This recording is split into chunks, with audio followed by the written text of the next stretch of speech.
Oui, merci Madame la Présidente. Monsieur le Ministre, Monsieur le rapporteur, cher Paul Christophe, naturellement, notre groupe soutiendra totalement cette proposition de loi.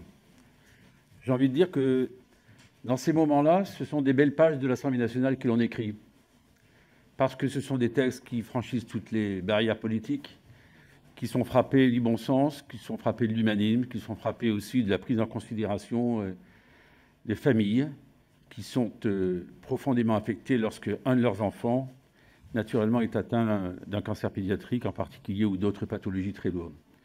Ça me rappelle un peu plus de 30 ans en arrière, lorsque j'étais à l'hôpital Necker, enfant malade. Je peux vous assurer que vous envoyez un message très fort.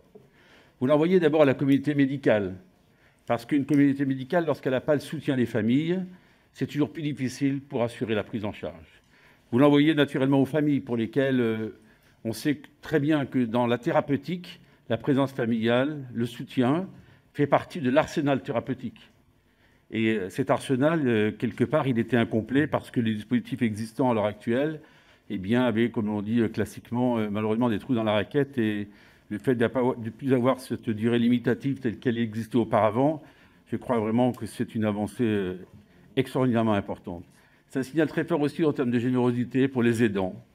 Parce que je sais que Paul Christophe, c'est un sujet qu'il porte depuis longtemps. Je pense également à Nathalie Elimas qui avait beaucoup travaillé sur un texte dans ce sens-là. Les aidants sont des hommes et des femmes généreux. Ce sont des hommes et des femmes qui, lorsqu'il y a difficulté autour d'eux, arrêtent tout, suspendent tout pour apporter de la présence, pour apporter de la chaleur, pour apporter des mots, pour apporter de la confiance. Eh bien, je crois vraiment qu'au travers de ce texte, tout est réuni pour que l'on puisse aller plus loin. Et vous l'avez dit, Monsieur le Ministre, il y a une vraie question, sera celle de l'information des familles et naturellement de l'ensemble du personnel soignant. Parce que cette information doit être beaucoup plus structurée qu'elle n'est à l'heure actuelle, sinon il serait assez dommageable qu'un texte d'une telle portée se retrouve minoré dans son application parce que mal connu. Donc merci à Paul Christophe d'avoir pris le relais et merci Monsieur le Ministre de votre bienveillance.